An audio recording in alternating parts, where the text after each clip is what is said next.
pengalihan arus pergi ke tempat lain, ada baiknya kalau kita, bukan ada baiknya ya, eh, lebih baik kalau kita taat dan mengalir. Biasanya ada sesuatu yang luar biasa yang Tuhan akan bicara atau akan kerjakan dalam hidup kita.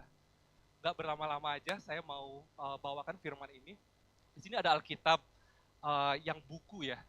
Awalnya saya mau print aja, mau pakai HP, cuman nggak tahu kenapa saya lebih ke old style, lebih jadi ada coret-coretan yang clear, yang kelihatan jelas. Oke, hari ini saya mau berkhotbah tentang throne to towel. Throne to towel dalam bahasa Indonesianya itu artinya tahta, dari tahta ke handuk. Emang sih dalam bahasa Indonesianya kok handuk ya? Cuman konsepnya di sini handuk itu melambangkan eh melayani, melambangkan handuk yang kita pakai untuk membersihkan kaki. Jadi from throne to towel. Saya mau memberikan sebuah cerita untuk mengawal khotbah saya. Dulu banget, saya lupa kapan, mungkin tahun lalu, 2 tahun lalu, Nina itu anak pertama saya, suka banget, dia punya mimpi, mau cita-citanya apa. Jadi dia selalu bilang ke saya, Daddy, suatu pagi dia bakal bangun, Daddy, aku mau jadi seorang artis. Terus kita bilang, Nina, artis tuh nggak ada duitnya Nina, mendingan ganti deh Nina. Habis itu, Daddy, aku mau jadi seorang gimnastik. Oh boleh Nina, kalau gimnastik banyak sponsor, bagus Nina, bisa deh kayaknya itu. Dan karena kita lahir dari keluarga Chinese, selalu lebih baik bisnis deh Nina, kayaknya lebih cuan deh seperti itu. Dan suatu kali pagi dia bangun, dia bilang gini ke saya, Dedi, saya mau jadi bos. Waduh, saya heran. Mau jadi bos, baru kecil-kecil sudah minta jadi bos. Terus saya tanya dia, maksudmu tuh apa mau jadi bos? Maksudnya apa mau jadi bos itu apa sih? Saya pengen tahu belakang pikirannya itu apa. Apa yang dia maksud jadi bos? Dia bilang, iya kayak Dedi. Wah, maksudnya gimana? Datang ke toko, karena saya ada toko roti, datang ke toko pengen makan apa, tinggal tunjuk, bahwa mau makan ini, disiapin. Habis itu karena saya biasa setiap pagi itu bakal ngambil uang penjualan hari sebelumnya, dan saya tata-tata, dia berpikir bahwa itu uang saya, bukan uang bisnis. Bukan uang bisnis kan, jadi dia, iya ngambil uang, gampang, tinggal ngambil di laci langsung dapat uang. Tinggal suruh, gue mau jus, staff datangin bawa jus. Ya, makanya mau jadi bos. Dalam hati saya, aduh, jadi seorang orang tua tuh berat ya. Apa yang kita lakukan itu menjadi kayak akuarium bagi anak kita. Apa yang kita tunjukkan, sadar tidak sadar, anak kita akan melihat dan berpikir meniru. Seperti itu. Di sini siapa yang sama juga punya pikiran seperti Nina? Mungkin bukan jadi bos. Mungkin berpikirnya saya mau dapat promosi supaya saya mau jadi caleg, dapat posisi supaya saya mau karir saya naik, atau punya usaha, berdikari, berdiri di bawah kaki sendiri, supaya saya biasanya alasan itu selalu berhubungan dengan diri sendiri. Selalu berhubungan dengan saya mau memimpin, saya mau dalam posisi pemimpin, supaya saya bisa tinggal perintah, punya kuasa supaya saya bisa memakai kuasa saya untuk biasanya, saya nggak tahu dengan Bapak Ibu dan di tempat ini, tapi kalau bagi saya, yang saya pikirkan pertama adalah diri saya sendiri dan keluarga saya. Jadi semuanya itu berputar, hidup yang saya inginkan itu, posisi, jabatan, karir, bisnis yang lancar, untuk saya, dan saya. Siapa yang seperti itu atau cuma saya aja di tempat ini yang seperti itu? Oke deh kalau gitu. Jadi, tetapi ketika kita mengikut Yesus, hal itu berbeda. Kalau Bapak Ibu sadar, ketika kita mengikut Yesus, Yesus itu memimpin dengan cara yang berbeda. Maka tadi khotbah kita mengatakan bahwa dari throne to towel. Ini khotbah yang sudah Pastor Don khotbahkan di 2 minggu yang lalu, tapi di bahasa Inggris. Karena tema gereja kita saat ini adalah melayani, mengambil bagian dalam pelayanan. Bukan hanya di 4 tembok ini aja, tetapi lebih daripada itu. Sebelum kita mulai, mari kita mengajak untuk berdoa. Bapa dalam surga, biarlah apa yang keluar dari mulut hamba-Mu ini adalah yang Engkau mau Tuhan, dan biarlah Engkau yang berbicara kepada setiap hati di tempat ini. Roh Kudus, kami mempersilahkan Engkau untuk beracara dan bekerja sebebas-bebasnya untuk berbicara kepada setiap dari kami semua. Persiapkan hati kami, telinga kami, dan pikiran kami untuk menerima firman-Mu pagi hari ini. Di dalam nama Tuhan Yesus Kristus kami berdoa dan mengucap syukur. Amin. Khotbah kali ini saya mau mengajak saudara untuk masuk dalam Yohanes pasal yang ke-13. Tetapi sebelum kita membaca Yohanes pasal 13, saya ingin membagikan sedikit background atau cerita sebelumnya apa yang terjadi ketika sebelum Yesus mengajarkan kepada murid-muridnya untuk mencuci, sebelum Yesus mencuci kaki murid-muridnya. Jadi background dari cerita ini adalah Yesus itu 6 hari mau Paskah. 6 hari mau Paskah, dan dia itu sebelumnya sudah membangkitkan seorang bernama Lazarus. Ada yang ingat ceritanya? Jadi ketika itu, sama seperti di kampung masing-masing, ketika ada orang yang bangkit dari kematian, itu satu kampung, satu desa, pasti heboh sekali. Kalau sekarang ada orang mati di Mumbul, tiba-tiba bangkit dari kubur, satu Bali, satu Indonesia pasti heboh sekali. Apalagi ada Instagram ketika itu ya. Dan perlu dipahami bahwa 6 hari sebelum Paskah, kebiasaan orang Yahudi adalah mereka datang dari berbagai penjuru. Bukan hanya di sekitaran sana, tapi dari segala penjuru mereka akan datang ke Yerusalem. Dan ketika mereka mau datang ke Yerusalem, mereka akan bertemu dengan orang-orang yang melihat bahwa Lazarus dibangkitkan. Mereka memberikan kesaksian bahwa ada Lazarus, orang yang namanya Lazarus, dia dibangkitkan. Aku lihat dengan mataku sendiri. Jadi berita itu menyebar sangat heboh, sangat-sangat cepat di kalangan orang-orang Yahudi yang datang ke Yerusalem untuk merayakan Paskah. Nah, bukan hanya mereka memberitahukan bahwa ada Lazarus, tetapi mereka juga bilang yang membangkitkan itu adalah Yesus. Ketika itu, dan di sana sudah heboh banget karena mereka merasa bahwa Yesus adalah Mesias, adalah raja yang akan membebaskan mereka dari penjajahan bangsa Romawi ketika itu. Jadi harapannya itu sudah tinggi sekali. Kalau saya bisa mengajak saudara berpikir, membayangkan cerita-cerita atau di buku-buku sekolah minggu, di mana di sana Yesus dengan naik keledai, menaik keledai, terus ada orang bawa bukan, saya mau bilang pohon kelapa lagi, daun palem, melambai-lambaikan, mereka buka pakaian luar mereka taruh di jalan, mereka bilang Hosana, Hosana bagi raja. Itu biasanya digambar di buku sekolah minggu tuh hanya ada 20 orang, segitu ya, kurang lebih 20 orangan, gak terlalu banyak gitu loh, cuman gak bisa menggambarkan penuh keadaan tersebut. Tapi kalau dibayangkan realitanya bahwa ketika ada orang dibangkitkan, berita itu menyebar, dan ketika itu orang-orang Yahudi dari seluruh pelosok dunia datang ke Yerusalem karena ada istiadat mereka, berita itu menyebar dan sangat banyak orang. Bayangkan ketika kampanye presiden, biasanya kampanye akbar ya, hari terakhir ada kampanye akbar. Ya, saya bisa bayangkan mungkin akan sebanyak itu. Orang-orang mengeluh-ngeluhkan, membayangkan ini Mesias yang saya tunggu-tunggu. Ini raja orang Israel yang akan membebaskan kita dari bangsa Roma. Bayangan mereka itu Yesus sebagai raja di pikiran mereka adalah raja, bagaimana raja dunia ini. Dengan kuasa, dengan militer, memerintah, memukul mundur tentara Roma. Itu yang dibayangkan mereka. Sampai sini sudah paham saudara? Nah, mari kita baca sekarang di Yohanes 13. Setelah kejadian itu, Yesus duduk makan bersama-sama dengan murid-muridnya. Bahkan murid-muridnya pun saya yakin seyakin-yakinnya. Wah, bentar lagi kita bebas dari bangsa Roma nih. Dan gua ini muridnya. Paling enggak ketika Yesus memimpin, paling enggak posisi menteri pasti dapat. Menteri kesehatan, menteri pendidikan pasti dapat sudah. Ya kan? Bayangin, ini raja, tapi ini saya tidak melebih-lebihkan saudara. Karena apa? Sebelumnya, murid-muridnya itu bertengkar. Kalau Anda ingat cerita, bertengkar.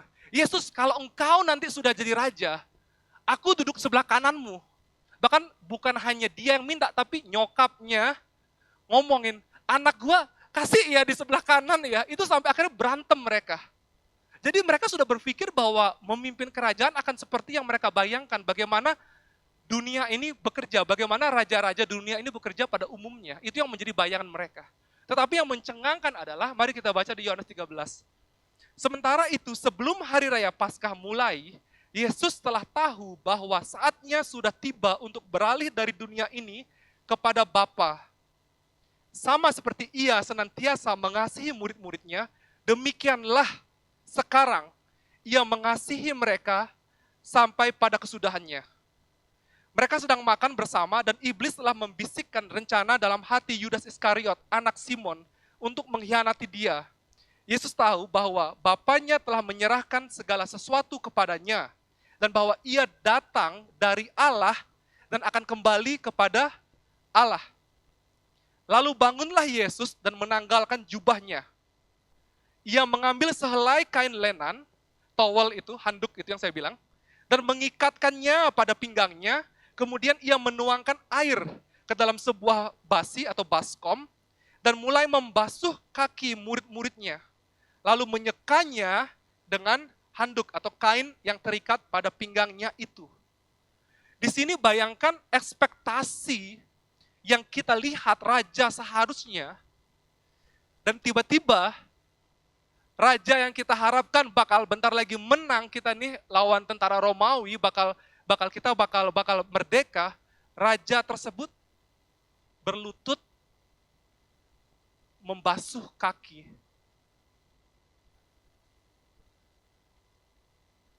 Di sini kita belajar, poin yang pertama adalah tahta yang sebenarnya ditemukan ketika kita berlutut dan melayani orang. Kepemimpinan, posisi tertinggi dalam sebuah memimpin adalah ketika kita sebagai pemimpin, atau yang Nina bilang sebagai bos, dalam tanda kutip, adalah ketika kita bisa untuk berlutut dan mulai membasuh kaki yang kita pimpin, saudara-saudara kita. Sangat clear to the point, tetapi jujur berat. Karena ekspektasi kita, bayangan kita, pikiran kita, seorang pemimpin itu berkuasa, seorang pemimpin itu memerintah, seorang pemimpin itu kalau sampai berlutut, wibawa harga diri hilang. Betul? Betul ya? Wah, kalau saya berlutut Pak, nanti mereka semena-mena. Kalau saya berlutut Pak, nanti saya malahan diinjak-injak, dikasih hati minta jantung. Tetapi, apakah saudara sadar bahwa Yesus pun tahu kalau Yudas akan mengkhianati dia? Yesus tuh tahu kalau Yudas mengkhianati dia, dan dia, pas gilirannya Yudas, skip bro, lu mau mengkhianatin gua, masuk ke Petrus. Enggak. Bahkan sampai yang dia tahu pun akan mengkhianati dia, pemimpin yang sejati tetap mengasihi, mencintai sampai pada kesudahannya. Lihat sebelum dikatakan bahwa sama seperti ia senantiasa mengasihi murid-muridnya. Demikianlah sekarang. Dulu Yesus sudah mengasihi dan sekarang pun dia mengasihi. Pemimpin yang sejati bukan pemimpin yang melakukan tindakan kebaikan pada saat event-event tertentu. Nangkap ya? Pemimpin sejati itu bukan yang mau kampanye, aduh politik lagi nih, nggak boleh, bahaya. Mau online soalnya. Pemimpin sejati itu bukan melakukan sesuatu tuh ada maunya baru berbuat baik. Saya pernah berbicara kepada salah seorang saudara. Dia sudah tua, lebih tua, menikah lebih lama. Dia bilang, waktu itu saya belum nikah dengan Rachel. Dia bilang begini, Daniel, saya mau kasih kamu pelajaran tentang pernikahan. Dia bilang seperti itu. Apa itu? Apa itu Om? Biar kamu tahu ya. Setiap perbuatan baikmu sama istri, itu poinnya satu. Maksudnya gimana? Kamu ambil sampah, kamu buang keluar, itu poinnya satu. Kamu bawain dia bunga, itu poinnya satu. Kamu, istrimu minta, tolong dong perbaiki keran karena bocor. Itu poinnya satu. Kamu kasih dia berlian, jangan pikir poinnya 10, enggak. Satu juga. Jadi, terus istri saya dengar, kalau nggak salah didengar kayak, dia bilang, nggak apa kok, kalau kamu kasih dia berlian, poinnya jadi 2 kok. Apa?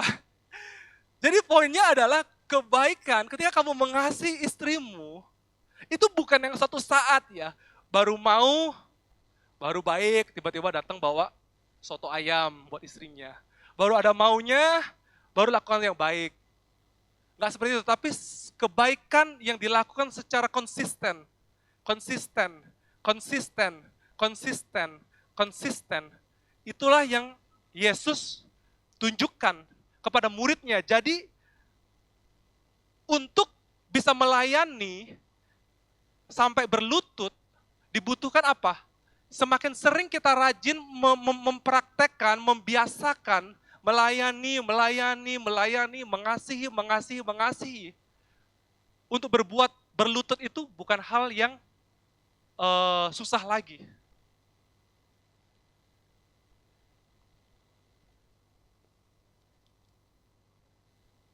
Di sini Yesus, saya mengajak ke Matius 20, cuman tidak ditulis di sini, karena ini tambahan yang saya dapat setelah saya kirim slides-nya. Matius 20, Yesus, nah ini yang saya bilang ketika Yohanes dan saya lupa siapa murid-muridnya yang mereka berargumen siapa yang bakal duduk di kaki kanan, yang bakal duduk di samping Yesus. Mereka bilang gini, di sini Yesus berkata, tetapi Yesus memanggil mereka lalu berkata, kamu tahu bahwa pemerintah bangsa-bangsa memerintah rakyatnya dengan tangan besi dan pembesar-pembesar menjalankan kuasanya dengan keras atas mereka. Tidaklah demikian di antara kamu. Barang siapa ingin menjadi besar di antara kamu, hendaklah ia menjadi pelayanmu. Dan barang siapa ingin menjadi terkemuka di antara kamu, hendaklah ia menjadi hambamu. Sama seperti anak manusia datang bukan untuk dilayani, melainkan untuk melayani. Dan untuk memberikan nyawanya menjadi tebusan bagi orang banyak. Terus kita komplain sama Tuhan, Tuhan kenapa ini orang bacok saya dari belakang, Tuhan kenapa saya sudah berbuat baik, terus saya diinjak-injak. Tuhan pasti bakal bingung. Bro, kan kamunya yang doa minta Tuhan jadikan saya kepala. Kalau kepala, pemimpin, ya dalam kerajaan Allah ya, kamu harus jadi pelayan. Kalau namanya pelayan, kadang kamu diabaikan, nggak bisa lagi sakit hati, kok saya dicuekkan, saya sudah berbuat baik, saya dicuekkan. Kok saya dibacok dari belakang? Bukankah doa kita yang kita minta, Tuhan jadikan saya kepala bukan ekor. Kalau nggak mau digituin berarti mungkin harus jadi ekor. Tuhan jadikan saya ekor, nggak tahu juga. Itu pilihan dalam doa kita dan kita harus paham bahwa di kerajaan Allah ada sesuatu nilai-nilai yang berbeda dengan dunia. Ketika kita mau jadi kepala, ya konsekuensinya adalah kita menjadi hamba. Konsekuensinya adalah hendaklah yang menjadi pelayanmu. Apabila kamu menjadi yang paling besar di antara kamu, hendaklah dia harus jadi apa? Hamba. Dan barang siapa ingin menjadi terkemuka, mau yang paling terkenal, dia harus jadi hamba juga. Sama seperti aku datang ke dunia. Aku datang ke dunia ini untuk melayani, bukan untuk dilayani. Jadi kalau misalnya kita doa sakit hati seperti itu, mungkin doanya mesti dirubah mungkin. Atau mempersiapkan hati kita untuk kita menjadi seperti Kristus. Jadi poin yang pertama adalah, mulailah memimpin dengan menjadi pemimpin yang melayani. Akan tetapi perlu diingat bahwa ketika kita membasuh kaki itu tidak bersih. Jadi ekspektasi ketika kita melayani, aduh kok begini ya, itu sudah harus menjadi ekspektasi kita. Wah, ketika saya membasuh kaki orang, itu bakal kotor. Karena apalagi zaman itu tidak ada sekarang, tidak sebersih sekarang. Saya kemarin waktu kita ada staff meeting bertanya sama Pastor Jessica, Pastor Jess, kalau special ops yang outreach ministry itu butuh orang nggak? Pastor bilang, ya butuh lah. Terus orang yang ikut banyak, yang daftar banyak, tapi kadang-kadang saya harus ajak bicara personal. Kenapa gitu? Iya, kadang-kadang mereka yang dipikirkan apa, ekspektasi di lapangannya apa. Karena medannya berat, jalannya susah, pekerjaannya berat. Biasanya bakal berguguran. Kalau kalau mau melayani, ekspektasinya itu adalah pasti nggak enak, Bapak Ibu. Pasti nggak enak. Sangat-sangat berat firman ini saya katakan karena jujur ketika saya mempersiapkan firman ini, Tuhan juga secara prakteknya mengajarkan saya bagaimana kita melayani, bagaimana saya harus melayani. Kalau saya boleh bisa milih, mungkin saya lebih enak duduk dan mendengarkan Pastor Don yang berkhotbah deh. Karena ketika saya menyampaikan, saya merasa dituntut untuk melakukan firman ini. Dan itu terjadi minggu ini, yang mana saya baru buka bisnis baru, terus saya rekrut orang yang sudah saya ajarkan, gini cara masaknya ya, ini gramasinya, temperatur sekian.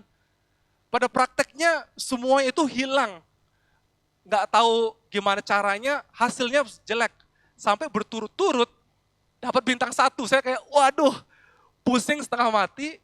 Karena ketika bintang 1, rating restoran pasti bakal turun. Yang punya resto, yang punya F&B atau Gojek Grab pasti tahu. Di sana saya harus melakukan sesuatu.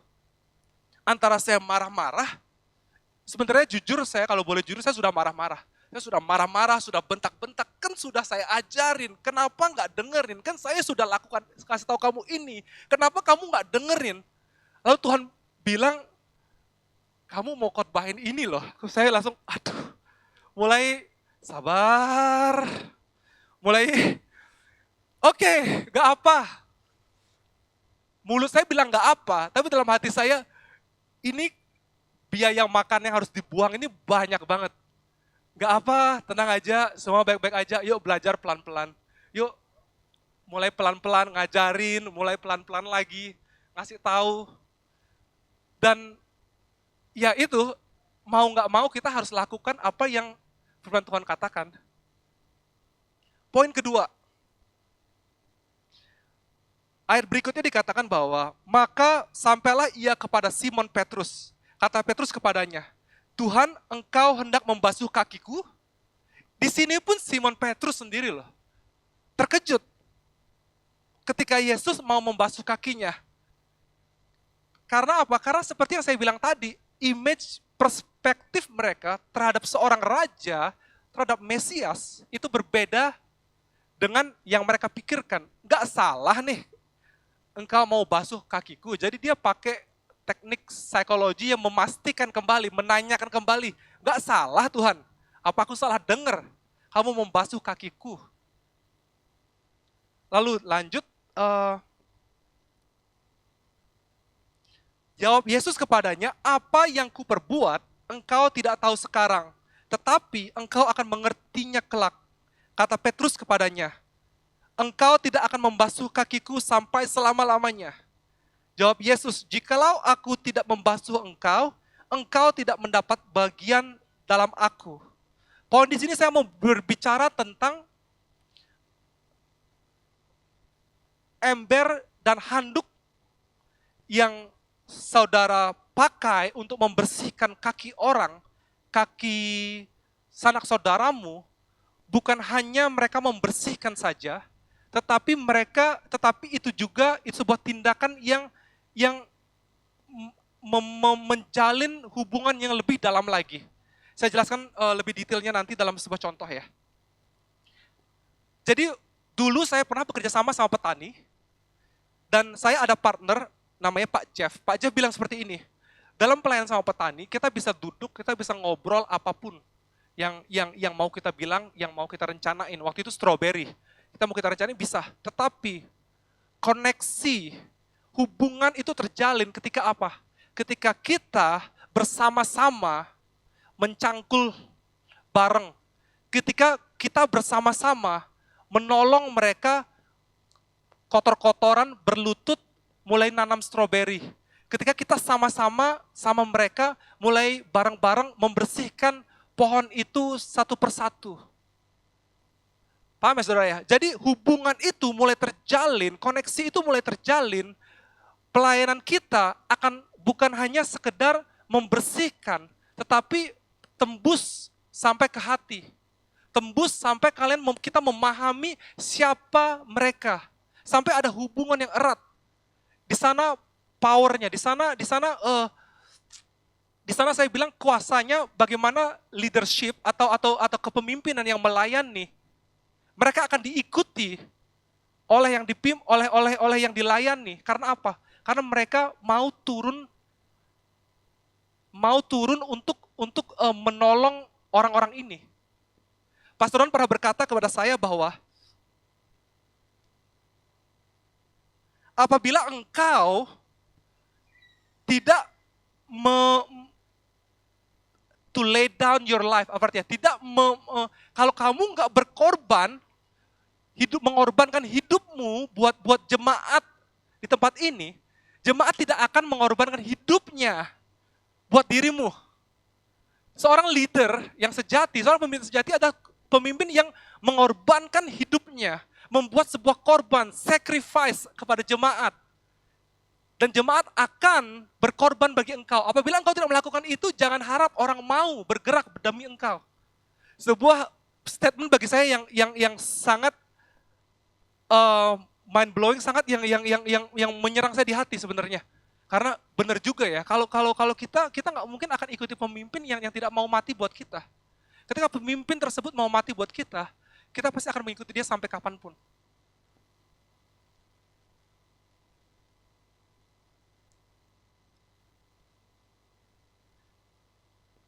Kuncinya, bangunlah hubungan itu. Ketika kita melayani orang, cobalah jangan hanya melayani tetapi buat hubungan. Tahu mereka secara personal, tahu peduli dengan mereka, peduli siapa mereka. Makanya Yesus berkata bahwa aku senantiasa mengasihi murid-muridku dan sampai sekarang pun aku akan mengasihi mereka.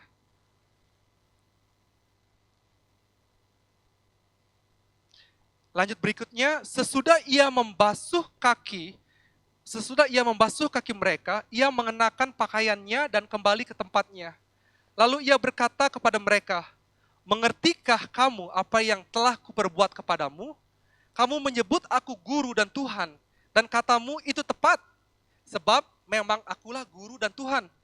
Jadi, jikalau aku membasuh kakimu, aku yang adalah Tuhan dan gurumu, maka kamu pun wajib saling membasuh kakimu, sebab aku telah memberi suatu teladan. Saya ulangi lagi. Jadi jikalau aku membasuh kakimu, aku yang adalah Tuhan dan gurumu, maka kamu pun wajib. It's not a choice. Itu bukan sebuah pilihan, itu sebuah kewajiban yang Tuhan bilang. Kalau saya mati untuk engkau, kamu pun wajib untuk mati buat orang-orang di sekitarmu. Sebab aku telah memberikan suatu teladan kepadamu, supaya kamu juga berbuat sama seperti yang telah kuperbuat kepadamu. Aku berkata kepadamu, sesungguhnya seorang hamba tidaklah lebih tinggi daripada tuannya, ataupun seorang utusan daripada dia yang mengutusnya. Jikalau kamu tahu semua ini, maka berbahagialah, atau dalam bahasa Inggrisnya dikatakan be blessed. Diberkatilah kamu jika kamu melakukannya. Siapa mau berkat di tempat ini? Siapa mau Tuhan berkati? Mulailah ikuti apa yang Yesus katakan, melayani. Berkat itu tidak ditemukan di tahta, tetapi ditemukan di kaki sesamamu. Amsal berkata tentang humility. Humility itu apa ya? Humility itu kerendahan hati. Amsal berkata seperti ini. Takut akan Tuhan adalah didikan yang mendatangkan hikmat. Dan kerendahan hati mendahului kehormatan. Apabila kamu mau dihormati, mulailah belajar untuk rendah hati. Karena kerendahan hatian itu datang sebelum adanya kehormatan. Tinggi hati mendahului kehancuran, tetapi kerendahan hati mendahului kehormatan. Sama juga, kerendahan hati dulu, baru kehormatan. Ganjaran kerendahan hati dan takut akan Tuhan adalah kekayaan, kehormatan, dan kehidupan. Jikalau keangkuhan tiba, tiba juga cemooh. Tetapi hikmat ada pada orang yang rendah hati.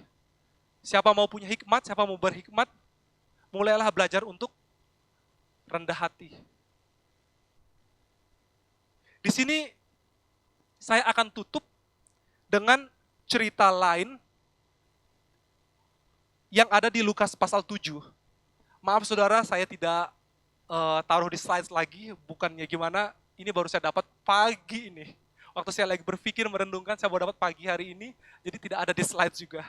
Yaitu di Lukas pasal 7 ayat yang ke-40 sampai 47. Apabila mau lihat di HP, lihat di Alkitab, bisa dilihat. Ini closingnya. Lalu Yesus berkata kepadanya, Simon, ada yang hendak kukatakan kepadamu, sahut Simon. Ini Simon bukan Simon Petrus, tetapi Simon orang Farisi yang mengundang Yesus makan ke rumahnya. Katakanlah guru, kata Simon. Ada 2 orang yang berhutang kepada seorang pelepas uang, pada seorang debt collector lah maksudnya ya. Ada orang yang berhutang kepada seorang yang pelepas uang. Pelepas uang tuh ya debt collector, yang dihutangin. Yang seorang berhutang 500 dinar, yang lain 50. Karena mereka tidak sanggup membayar, maka ia menghapuskan hutang kedua orang itu. Siapakah di antara mereka yang akan terlebih mengasihi dia? Jawab Simon, aku kira dia yang paling banyak dihapuskan hutangnya. Kata Yesus kepadanya, betul pendapatmu itu. Dan sambil berpaling kepada perempuan itu, jadi ada perempuan yang bagi orang-orang yang ada di sana, perempuan ini sangat berdosa. Kalau saya baca penjelasannya, kemungkinan besar perempuan ini adalah seorang prostitusi. Perempuan ini tidak berhenti-hentinya mengelap kaki Yesus dengan minyak. Dan sambil berpaling kepada perempuan itu, Yesus berkata kepada Simon, engkau lihat perempuan ini, aku masuk ke rumahmu, namun engkau tidak memberikan aku air untuk membasuh kakiku. Tetapi dia membasahi kakiku dengan air mata dan menyekanya dengan rambutnya. Engkau tidak mencium aku, tetapi sejak aku masuk, ia tiada henti-hentinya mencium kakiku. Engkau tidak meminyaki kepalaku dengan minyak, tetapi dia meminyaki kakiku dengan minyak wangi. Sebab itu, aku berkata kepadamu, dosanya yang banyak itu telah diampuni, sebab ia telah banyak berbuat kasih. Tetapi orang yang sedikit diampuni, sedikit juga ia berbuat kasih. Yang ingin saya sampaikan di sini adalah, di mata Tuhan, dosa adalah dosa. Mau perempuan seorang prostitusi, mau seorang pemuka ibadah atau orang Farisi, dosa adalah dosa. Upah dosa adalah maut. Di sini Yesus memberikan perumpamaan 50 dan 100 dinar. Sebenarnya ini sama-sama hutang. Hutang yang harus dibayar. Dan ketika utang itu adalah berupa dosa, harga yang harus kamu bayar adalah maut, adalah kematian. Di sini menurut saya Simon tidak menyadari seberapa kotornya dia, seberapa berdosanya dia. Sedangkan perempuan ini dengan air mata, dengan tangisan, dia menyadari dosanya dia seberapa. Maka daripada itu Yesus berkata bahwa yang menyadari dosanya banyak, dia akan mengasihi banyak. Yang menyadari merasa pembenaran diri, saya baik-baik aja, saya orang-orang baik, saya nggak berdosa, saya nggak seperti orang itu, saya nggak seperti orang ini, saya nggak seperti tetangga saya tidak menyadari dosanya banyak, dia pun akan enggan untuk berlutut dan melakukan kebaikan, melakukan kasih kepada orang lain. Mungkin saat ini Yesus, bukan mungkin lagi, saat ini Yesus tidak ada secara fisik di tengah-tengah kita. Betul? Tapi saya mau mengasihi seperti Yesus, saya mau menyeka kaki Yesus karena saya orang berdosa. Betul, Yesus tidak ada di tengah-tengah kita. Tetapi tahukah saudara bahwa orang di sebelahmu saat ini, yang duduk di sebelahmu saat ini, atau suamimu atau istrimu, adalah ciptaan Kristus yang Kristus mati buat mereka? Tahukah saudara bahwa saudaramu, Roh Allah tinggal di dalam dia. Seberapapun jeleknya dia, seberapapun menyakitkannya dia, bahwa Kristus tinggal di dalam dia. Yesus berkata bahwa apabila engkau memberi makan orang-orang yang kelaparan, engkau memberi makan aku. Apabila engkau memberikan pakaianmu kepada orang yang tidak memiliki pakaian, engkau melakukannya untuk aku. Mungkin Kristus tidak ada saat ini berbicara di sini. Mungkin Yesus tidak ada di sebelahmu, tetapi ada saudaramu, tetapi ada suamimu, tetapi ada istrimu, tetapi ada anak-anakmu, ada karyawanmu, yang Yesus pun mati untuk mereka.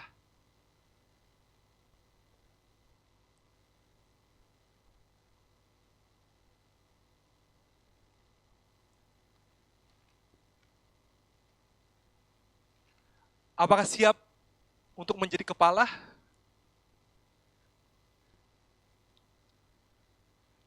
Ataukah doanya harus kita rubah? Saya nggak tahu. Karena jujur, firmannya berat. Saya pun nggak mau menyampaikan firman yang seberat ini, tetapi bagi saya pun jujur sangat berat. Mari saya mengajak Bapak Ibu sekarang tundukkan kepala, mari kita berdoa dan kita minta anugerah Tuhan untuk memampukan setiap dari kita.